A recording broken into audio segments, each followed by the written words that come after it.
Well, hello friends, it's Amy Frillici with the Gathering Inkspiration Stamp Studio, and today I have been playing with my Stampin' Blends markers. Oh my goodness, they are so much fun to play with. I'm hoping that you can see kind of all of the different shades of color on this butterfly. I'll tell you, this card was inspired by one of our Stampin' Up! Videos. I think it was Shannon West who showed this butterfly, and she used this color combination of Rich Razzleberry and Calypso Coral, those markers, the Stampin' Blends markers, on her butterfly. And after I watched the video, I was like, oh my gosh, I have to do something like that because I just love those two colors together. So I cannot wait to get started and show you all how to make this gorgeous butterfly just for yourself. So let me show you in our catalog, the Stampin' Up! Occasions catalog, 2018 Occasions catalog, and it's on page, I'm going to flip it just like this, sorry guys, on page 26 of our Occasions catalog is the Beautiful Day stamp set. So I have not used this flower yet, but I can see how much fun it's going to be to color that image as well. We obviously use the butterfly and then two great sentiments that say, always thinking of you and happy birthday. May your day be as beautiful as you. So it's a actually 5-piece stamp set, because then there are those little bubbles or little flowers in there as well. Actually up here, I'll show you, because here are a couple of, oh my goodness, if I can get close enough in here, can you see that flower? They definitely use the Stampin' Blends markers to color in that flower. You can see how well, like they come in two different shades, like a light and a darker shade. This, and I can't tell you which color they used, I'd have to think hard about that, but you can really see the lighter and darker shading on that flower. It is beautiful. And then over here, I'm sure they used the new Brusho crystal color, which is another, I just went to an event recently and learned more about this Brusho crystal color, so I cannot wait to show you all how to use that as well. So watch for a future video on the Brusho crystal color. But for today, like I said, we're going to use this Beautiful Day stamp set, that wonderful butterfly image, and then I'll show you too, I'm going to just show you the stamp set itself. I think it's on page 50 in our Occasions catalog, the Lovely Wishes stamp set. And we are using the sentiment, wishing you a lovely day, that's in this stamp set. I wanted to find something that would fit kind of on a circle in the corner of my card. So I knew that both of these, unless I cut them, which is a possibility, you could do that, always thinking, and then cut it. I don't know, maybe. But you can cut these things too, just so you know that. It kind of creates lots of possibilities. So if you don't want like a long stamp, you could, like I said, do always thinking and then move the of you down below here. I did not do that. And then this one would have been too big also. So I had to find a different sentiment for this card, just because of the placement, how I wanted it to work on my card. So I will show you, I am using, this is, oh my gosh, is it our shimmery white cardstock. You can, maybe not in the video, but there's just a little bit of a shimmer to it, as opposed to on the inside of the card, I put a very vanilla piece. I'll try to see if I can show you guys these. So this is, it's not a super bright like Whisper White, but it's not a vanilla. It's kind of an in-between white, kind of vanilla, if you can see the difference, and maybe you get a little bit of the shimmer on there too. But this piece is going to go on the inside of our card, and then this one is where we're actually going to stamp that butterfly and do our coloring. While I'm thinking about it right now, because I feel like I'm always afraid I'm going to forget, I'm going to give you all measurements so that you know the sizes of everything for this card, so you can make it yourself. So this shimmery white cardstock measures 3 inches by 4 inches, and then this is layered on top of a piece of Calypso Coral cardstock that measures 3 1/4 inches by 4 1/4 inches. Okay, the other, for the sentiment, These are just scraps of paper. I did use the shimmery white cardstock because I didn't want it to look different. You know, if I didn't use shimmery white here, it would look different on those two. So I used the shimmery white cardstock there as well. So just scrap pieces that we're going to do our stamping and punching. This piece on the inside of our card measures 4 inches by 5 1/4 inches. And I just like to, when this is like a darker cardstock, it's a little bit hard. You know, if you go to write inside here, you might not see it very well. So I like to put a little liner in there so that you can write and be able to see what you're writing. And then as always, our card base starts with a piece of 8.5 by 11 Rich Razzleberry cardstock that is cut in half along here, along the 11-inch side at 5.5 inches, okay? And then it is scored in half along the 8.5-inch side at 4 1/4 inches. And that's, as always, what makes that nice, beautiful, crisp fold on our card. Okay, so now to get started doing our stamping and coloring. Okay, so I need to tell you, I cannot show you because I've already mounted this on here, but the color, because you kind of go over it so much, really sinks into your paper. So you want to make sure you have a good work surface to be doing your coloring on. Do not do it on a good table without anything underneath it, because I don't think you'll be happy with what will happen. So just make sure you have, it's funny because I actually had one of these ratty old grid papers over on my craft table where I do all my stamping, which is not right here where I do my videos because I don't think the lighting is good enough in there. Anyway, I had an old one, so I folded it up into like in half, so it was doubly as thick. So I think I should be safe here with just the one layer, but I guess we will see. I am gonna make sure I ink this up really well. I did just re-ink this because it seemed like it came out a little bit faint when I stamped it originally, so hopefully this will be good. So we're going to press straight down, and I want all that black ink to come off of there, so hopefully yep, that's good enough. It's a little bit faint in a couple spots, but it's funny how once you do your coloring, you don't even really notice it anymore. Okay, so the first step, if you guys have not seen the Stampin' Blends markers yet, they come in a light shade and a dark shade. So this is Rich Razzleberry light and dark, and then this is Calypso Coral in the light and the dark. And then they also come kind of with a skinnier tip and then a fatter, more of a brush tip. So you can see those lines on there that kind of indicate which way. I tended to use the fat, like more of a brush tip on all of my coloring on this card. So I'm going to start with my light Rich Razzleberry, and this one I am literally just coloring the entire image. So I'm just going to go all around my butterfly, and you have to bear with me.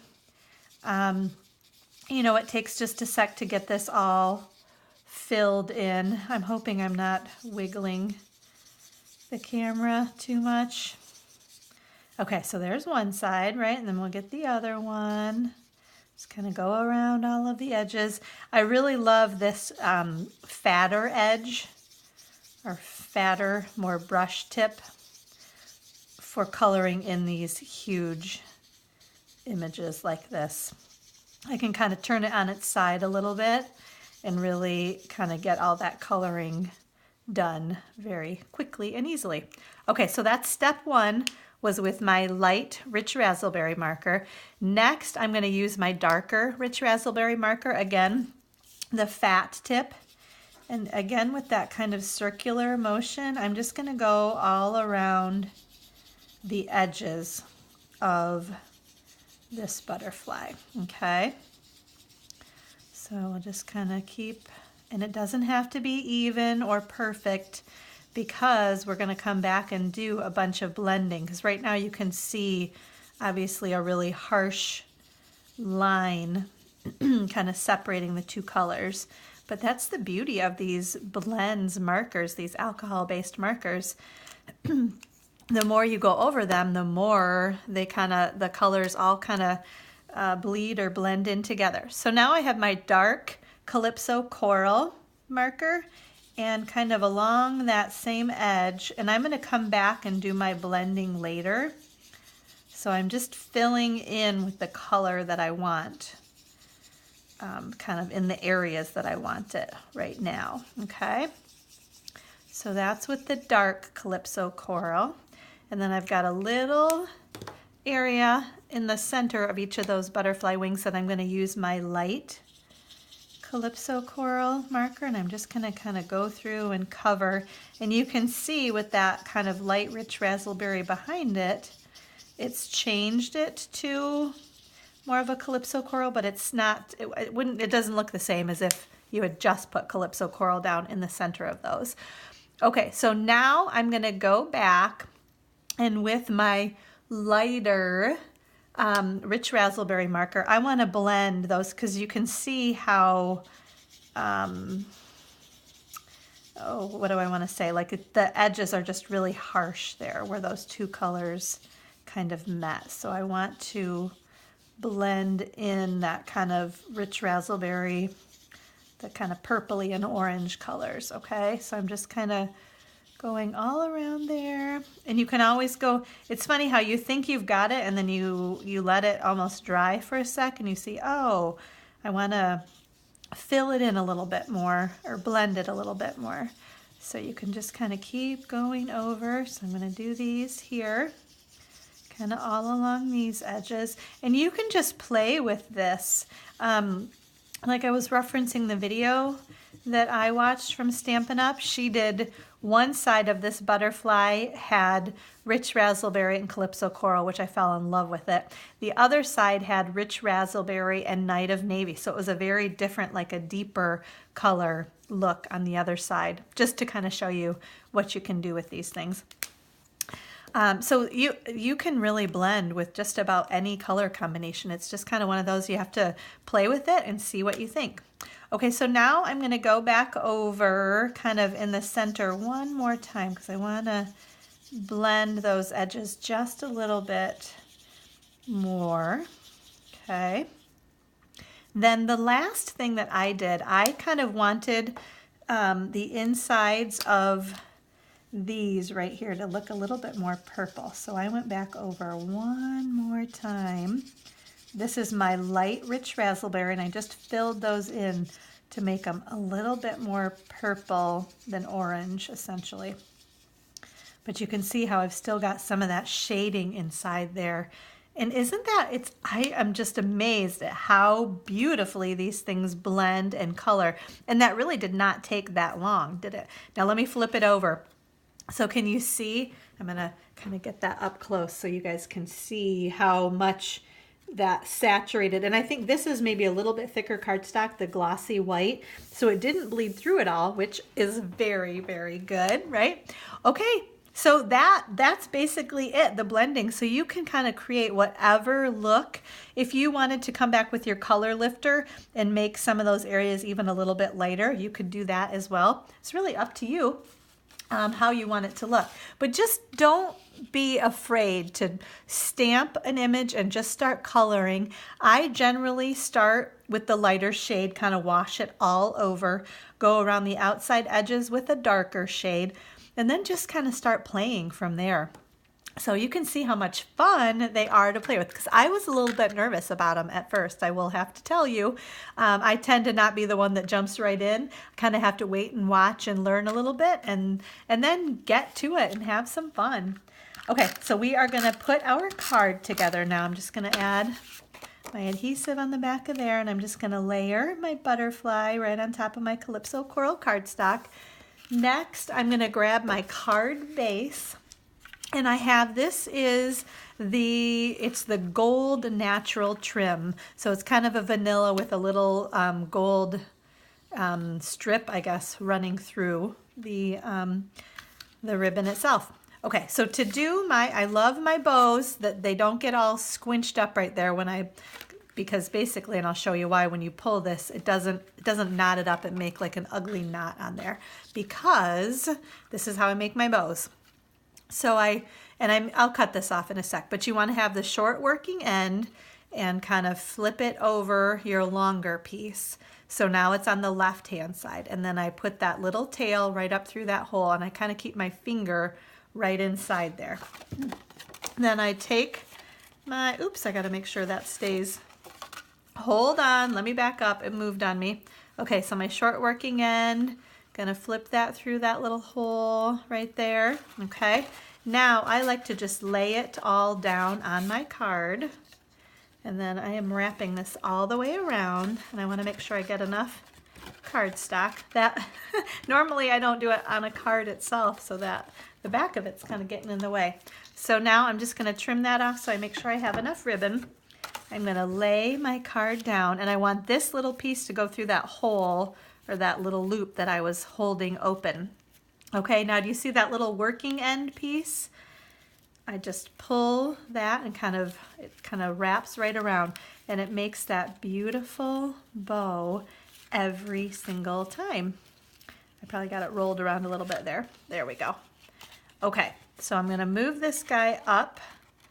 Let's see, I think I had it right about there, and I gotta scoot him over a little bit too. So just nice and easy. You don't wanna rip the edge of your cardstock. And it looks like maybe I flipped something there, but that's gonna get covered up when I put my butterfly on there. Okay, so now I'm gonna add my butterfly. Put my adhesive on the back of this guy. And I'm gonna lay him right on here, maybe just about like that, I will say. I've got my little ribbon. I'm gonna trim off these ends right now. And I wanted it to be a pretty small ribbon because I don't want it hanging off the edges too much, because eventually, you know, we're going to put this in an envelope and you want to make sure that'll just kind of flip up a little bit there. Okay, now the last thing that we need to do, or almost last, I guess, with my Rich Razzleberry ink, I've got my stamp that says wishing you a lovely day. So I'm going to tap, tap, tap, nice and easy on there with my glossy white cardstock. Going to stamp that guy. Okay. Then, oh, I forgot my dimensionals. Shoot, I'm already getting ahead, but okay, that's all right. So with my 1 3/8 inch circle punch, okay, I'm gonna punch my sentiment out, and then I'm gonna layer that behind, or put behind it. This is my 1 1/2 inch circle punch, just with a scrap piece of Calypso coral cardstock. Okay, gonna put my adhesive on the back of my sentiment. And then this needs to go on with a dimensional, which I did not bring. You know what I'm going to do? I'm going to just put a little bit of adhesive right on the corner there, because then that'll help. It kind of almost looks like it pops up a little bit. I think that still works just fine. Okay, now what else do we need to do? I was going to say last, and I say last thing we were going to do, but I do have a couple more steps. So we are going to add a couple of pearls to our butterfly. Oops, they're not going to cooperate with me, are they? Get that flipped over there. So I added 3 pearls kind of right down the body of my butterfly. It's almost easier if they do flip over, because then I can grab the glue dot. For some reason, I'm not able to dig underneath those the way I used to be able to. I don't know. I've lost my touch, I guess, ladies. Where did it go? There, it flipped over again. Okay, so I thought it needed a little something more, so I just started adding pearls kind of to the card base itself. So we're gonna add a couple more, maybe 1 right there, and then 1 more guy. Put him right about there. Okay, then the last step, we're just gonna add that piece of Very Vanilla cardstock inside our card so that we can write our sentiment to whoever we're going to send this card to when we're ready to send it. So how about that? Isn't that just a beautiful, oops, it's moving. As I'm trying to fix the ribbon, it's moving too. But isn't that a beautiful, oh no, I keep thinking I'm done, but I'm not. One more thing, because when I lifted this up, and because I was going to try to show you, I can see some shimmer. I think it's really, really hard in the video, but after I was looking at it when I was done working with it, I decided I needed a little more shimmer on it. So this is my clear Wink of Stella, and I'm just kind of waking it up a little bit by rolling it back and forth in my hands. And then I just went right around the edges where I had that darkest purple, and I just added a little bit of Wink of Stella to give a little more shimmer to this butterfly, because I love kind of the shimmer in that ribbon. Oh my gosh, in that light right there, you all probably cannot see it, but it just kind of flipped up. Let's see if I'll be able to show you guys at all. If I move it a little bit, maybe you can see the shimmer too. But isn't this beautiful? I have just, like I said, I was a little nervous about playing with these blends markers at first, but you just have to jump in and start playing with them, and I think you're going to find you're going to have a ton of fun with them. And just don't be shy with your color combinations either. You'd be amazed kind of some of the colors that work together and the things that happen when you start blending, you know, like a blue and a green, or a blue and a yellow marker, and it becomes green. So anyway, I hope you enjoyed this card. I hope you were inspired today. Make sure you check out my blog at gatheringinkspiration.com for lots of other tips and tutorials and videos. If you are interested in purchasing any of the products to make this card, you can shop online at my website at amysuzanne.stampinup.net anytime, 24 hours a day. And please let me know if you have any questions at all. You can always email me at amy.frillici@yahoo.com with any questions that you have. And all of the links to my blog and shopping online and to email me will all be in the details of this YouTube video. So thanks so much for watching. I hope you all were inspired today, and I hope you have a great rest of your day. Bye-bye.